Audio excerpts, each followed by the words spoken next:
moments in crime. Bradley Robert Edwards.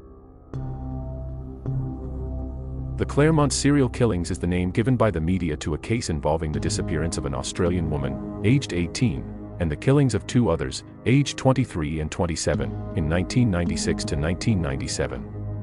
After attending night spots in Claremont, a wealthy western suburb of Perth, Western Australia, all three women disappeared in similar circumstances, leading police to suspect that an unidentified serial killer was the offender. The case was described as the state's biggest, longest-running, and most expensive investigation. In 2016, a suspect, Bradley Robert Edwards, was arrested. He was held on remand and his trial began in November 2019 and ended on June 25, 2020, after 7 months of hearings and evidence from more than 200 witnesses. On September 24, 2020, he was found guilty of the murders of Jane Rimmer and Ciara Glennon, and not guilty of the murder of Sarah Spiers, whose remains have yet to be located. On December 23, 2020, he was sentenced to life in prison with the possibility of parole after 40 years. Background. The case began with the disappearance of Sarah Spiers, 18, on January 27, 1996, after she left Club Bayview in the center of Claremont at around 2 a.m. At 2:06 a.m., Sarah called Swan Taxis from a public telephone booth. Although she was living in South Perth with her older sister at the time, she had requested to be taken to the nearby suburb of Mosman Park. She was then sighted waiting alone near the corner of Stirling Road and Stirling Highway by 3 eyewitnesses, who also mentioned seeing an unidentified car stopping where she was waiting. However, she was not at the site when the responding taxi arrived at 2:09 a.m. and, in the dark, could have been missed by the driver. Her disappearance soon attracted massive publicity and her fate remains unknown. In the early hours of Sunday, June 9, 1996, Jane Rimmer, 23, from Shenton Park, also disappeared from the same part of Claremont. Similar to Sarah, she had been out socializing with friends the night before. Jane's friends explained how they had moved from the Ocean Beach Hotel to the Continental Hotel and then Club Bayview. Noting the long line at the club, her friends then caught a taxi home, but Jane opted to stay, and she was last seen on security footage waiting outside the Continental at 12:04 a.m. 55 days later, on Saturday, August 3, 1996, her naked body was found 40 kilometers, 25 miles, south in bushland near Wolcoot Road, Wellard by a family picking wildflowers. 9 months later, in the early hours of Saturday, March 15, 1997, Ciara Glennon, a 27-year-old lawyer from Mosman Park, also disappeared from the Claremont area. Like the others, she was with friends at the Continental and had decided to make her own way home. 3 men at a bus stop saw Ciara walking south along Stirling Highway at approximately 12:30 a.m. and observed her interacting with an unidentified light-colored vehicle which had stopped by her. 19 days later, on April 3, her semi-clothed body was found by a bushwalker, 40 kilometers, 25 miles, north, near a track and scrub off Pippydinny Road in Eglinton. Investigation. Within 48 hours of the disappearance of Sarah, the case was taken over by the Major Crimes Squad. After the disappearance of Jane, the Western Australia Police set up a special task force called Macro to investigate the 2 similar cases. After the disappearance of Ciara, police confirmed that they were searching for a serial killer, and the Western Australian government offered a $250,000 reward, the largest ever offered in the state at that time. Initial suspicion centered on the unidentified vehicles seen at 2 of the locations, and on an unidentified man seen in the video footage. Suspicion then focused on Perth's taxi drivers, because the women were last seen in circumstances where they may have used taxis. This included a driver who claimed to have transported Sarah the night before her disappearance. A massive fingerprint and DNA testing exercise was then carried out on the thousands of taxi drivers licensed in Western Australia. Given evidence of a number of unlicensed operators, examining standards for eligibility were raised, and 78 drivers with significant criminal history were delicensed. Stricter standards were also applied to verifying that decommissioned taxis were stripped of insignia and equipment. In December 2015, investigators finally revealed that fibers taken from Jane were identified as coming from a VS Series 1 Holden Commodore, one of the cars seen that night. Macro attracted both praise and criticism for its handling of the case. At its peak, it had over 100 members across 10 teams. To avoid leaks, strict confidentiality protocols were implemented, and details of the nature of the deaths and injuries were suppressed. One of the tactics used by Macro was the controversial distribution of questionnaires to 110 persons of interest, including various confrontational inquiries such as, "Are you the killer?" Another was its reliance on international experts and use of an imported lie detector machine.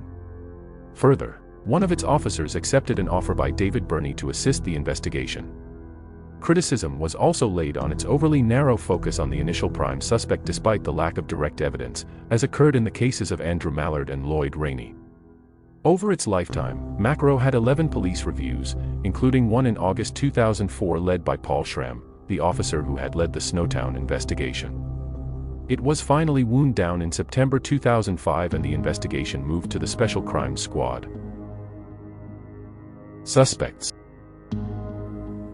In April 1998, a public servant from Cotslow, Lance Williams, 41, was identified by police as the prime suspect, after his behavior attracted their attention, by him driving around after midnight and circling the Claremont area up to 30 times, during a decoy operation. Subjected to a high level of surveillance and police pressure over several years, he continued to maintain his innocence. After interviewing him 6 times at length, police declared in late 2008 that he was no longer a person of interest. He died in 2018. It was reported that police also investigated whether Bradley Murdoch may have been involved, although Murdoch was serving a custodial sentence from November 1995 until February 1997. In October 2006, it was also announced that Mark Dixie was a prime suspect in the killings, and that Macro had requested DNA samples. However, WA Police Deputy Commissioner Murray Lampard was later quoted as saying, "Dixie was closely investigated at the time and eventually ruled out as a suspect." On December 22, 2016, Bradley Robert Edwards was arrested at his Kewdale house in relation to the deaths of both Jane and Ciara. The next day, he was charged with both murders.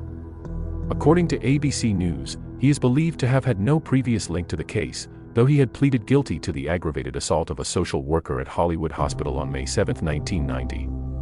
He was also charged in relation to 2 other attacks, the house break and enter and unlawful detention of an 18-year-old woman in Huntingdale on February 15, 1988, where a stolen kimono with his DNA was dropped as the attacker fled, and the unlawful detention and 2 counts of aggravated sexual assault of a 17-year-old girl in Claremont on February 12, 1995.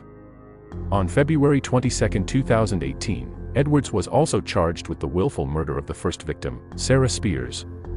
In all, Edwards was charged with 8 offenses, and on October 21, 2019, Edwards pleaded guilty to the 5 non-murder charges at Huntingdale and Karrakatta Cemetery.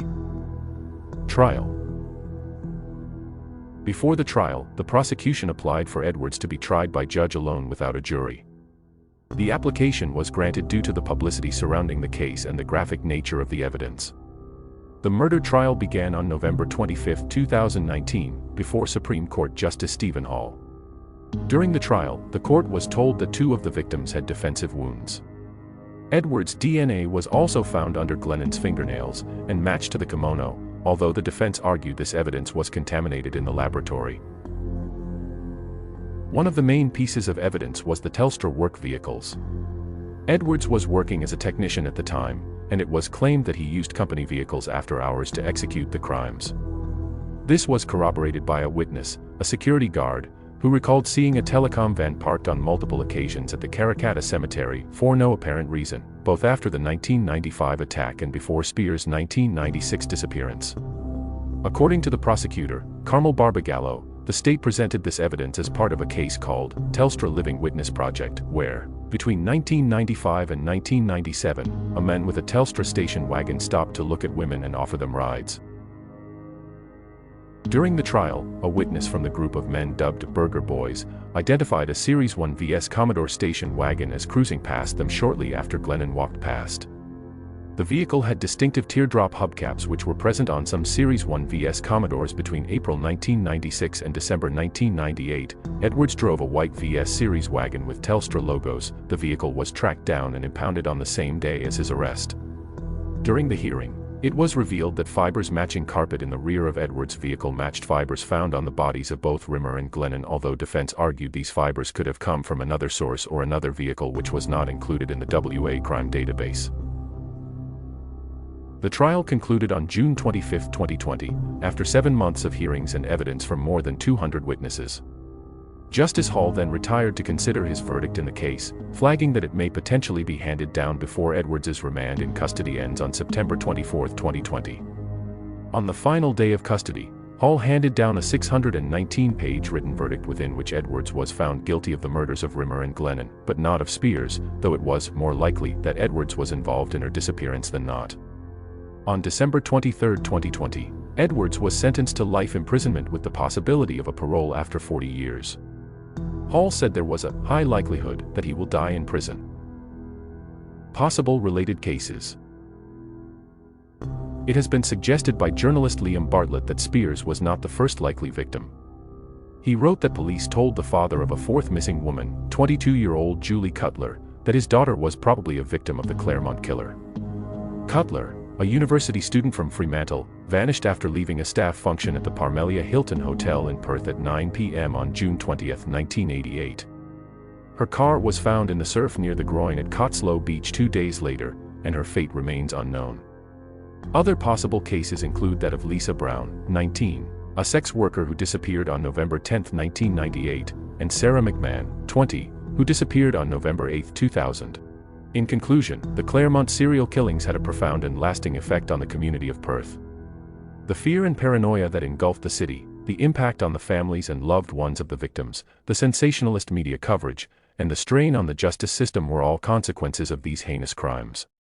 While the capture and conviction of the perpetrator brought a sense of closure, the scars left by the Claremont serial killings will never fully heal. As a community, we must remember the victims and continue to work towards preventing such tragedies from ever happening again. Thank you for joining Moments in Crime. If you've been intrigued by these real-life stories, make sure to like, subscribe, and hit the notification bell for more. Stay vigilant, stay safe, and we'll see you in the next chapter of Moments in Crime.